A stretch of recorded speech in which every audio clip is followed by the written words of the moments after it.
सभी दिव्यांगजन old age pension और विधवा पेंशन ध्यान देंगे कि सभी किसी का पैसा जून का भेज दिया गया है सरकार की तरफ से। लेकिन बहुत सारे लोगों का कहना है कि भैया मेरा मैसेज नहीं आया है और जिनका मैसेज आया है उनके खाते में पैसे नहीं आए हैं। तो कैसे चेक करेंगे, क्या दिक्कत है, मुझे बता दीजिए। तो आप सभी को बारी बारी से मैं आपको बताऊंगा वीडियो के माध्यम से। तो आज मैं सबसे पहले यह बताता हूँ कि ई लाभार्थी पोर्टल पर कैसे चेक करना है। जो दिखा रहा है उसका क्या मतलब है। तो आप देख सकते हैं कि मैं ई लाभार्थी सोशल सिक्योरिटी पेंशन के डिपार्टमेंट बिहार गवर्नमेंट के साइट पर आ गया हूँ। यहाँ आपको चेक बेनिफिशियरी स्टेटस पर जाना है और यहाँ जैसे चेक बेनिफिशियरी स्टेटस पर आप जाएंगे तो यहाँ फाइनेंशियल ईयर पूछा जाएगा कि कौन सा ईयर आपको चुना है। तो आपको 26 और 27 चुनना होगा। ठीक है, यहाँ पर 26 और 27 फाइनेंशियल ईयर चुन लेना होगा। यहाँ चुनने के बाद यहाँ दो टाइप से आपका बेनिफिशियरी यहाँ पर चुनना होगा।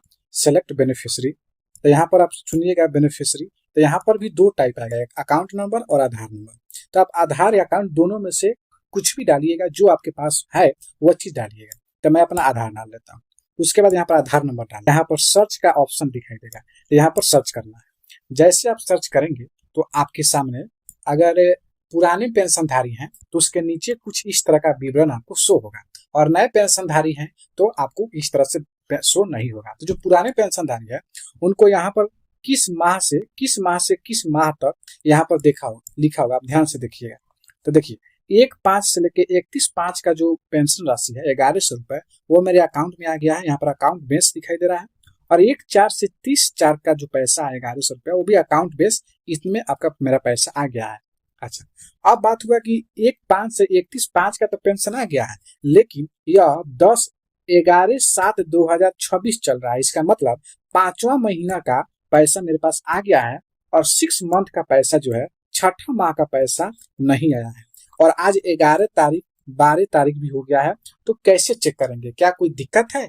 तो देखिए दिक्कत कोई नहीं है, आपको उसके बाद में आना है। यहाँ पर अब इसको चेक करना है।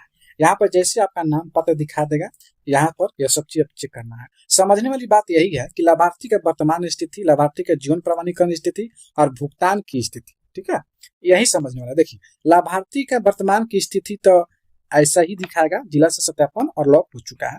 उसके बाद लाभार्थी का जीवन प्रमाणीकरण स्थितिकरण, अगर आपका ई-केवाईसी नहीं हुआ है तो यहाँ पर बताएगा कि प्रमाणीकरण नहीं हुआ है, तो आपको जल्द से जल्द जाकर प्रमाणीकरण करा लेना है। ठीक है, अगर आपका प्रमाणीकरण हो गया है तो आपको यहाँ बताएगा कि लाभार्थी का जीवन प्रमाणीकरण 22 दिसंबर 2025 को सत्यापित हो गया, यानी इनका कोई दिक्कत नहीं है, इनका ई-केवाईसी भी हो चुका है, केवाईसी हो चुका है। अब भैया सबसे लास्ट वाला भुगतान की स्थिति अंतिम 2 माह का, तो अंतिम 2 माह का, इसमें 2 महीने का स्थिति दिखाया जाता है कि लास्ट 2 महीना पे पैसा गया या नहीं गया। तो यहाँ पर देखिए, पढ़िएगा, समझिएगा। अंतिम भुगतान की तिथि मई माह 2026 का पेमेंट सक्सेसफुली हो चुका है, पेमेंट डन। तो यह चीज यहाँ भी आपको शो करेगा। देखिए इसी चीज का बात हो रहा है, तो यह चीज तो ऑलरेडी आ ही गया है, लेकिन मुझे देखना है कि जून का पैसा आया है कि नहीं, जून 2026 का, यानी 6ठा महीना का। तो इसी में आप देखिएगा ध्यान से, तो यहाँ लिखा होगा कि जून 2026 माह का पेमेंट प्रोसेस सक्सेसफुली का क्या मतलब होता है? देखिए इसमें इसका 2 मतलब निकाला जा सकता है। एक, प्रोसेस सक्सेसफुली का मतलब होता है कि आपका पेमेंट प्रोसेस में लग गया है, वह आज से लेकर आपको 2 दिन के भीतर में आपके बैंक खाते में आ जाएगा। ठीक है, और लिखा जाता है, एक होता है कि सिर्फ प्रोसेसिंग। तो प्रोसेसिंग का मतलब है कि आपका जो जिला से जो पैसा आता है, जिला से वह पैसा का लिस्ट बन चुका है। पैसा आपको एक सप्ताह के अंदर जो है आपका पैसा आपके खाते में आ जाएगा।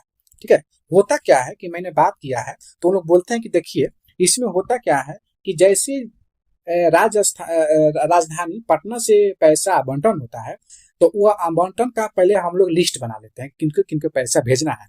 लिस्ट बनने के बाद हम लोग बैंक वाले को भेज देते हैं। बैंक में जाने के बाद वह 1 दिन लेट भी कर सकता है, 2 दिन लेट भी कर सकता है। उसके बाद फिर बैंक में से आता है, तब जाकर हम ई लाभार्थी के पोर्टल पर उसको अपडेट हम लोग करते हैं। तो अपडेट बैंक से लेकर अपडेट करने तक लगभग 1 से 3 दिन का समय लगता है। तो आप 10 तारीख से लेकर 11 तारीख 12 तारीख, 3 दिन आपको इंतजार करना होगा। पैसा या तो 10 को आ जाएगा, या 11 को आ जाएगा, या 12 को आ जाएगा। अगर 10 को, 11 को, 12 को नहीं आ रहा है तो अब यह देखना होगा कि कहीं बीच में कुछ संडे तो नहीं पड़ गया। देखिए, मान लीजिए कि 10 तारीख, 11 तारीख, 12 तारीख, 10 तारीख को शनिवार है। क्या है?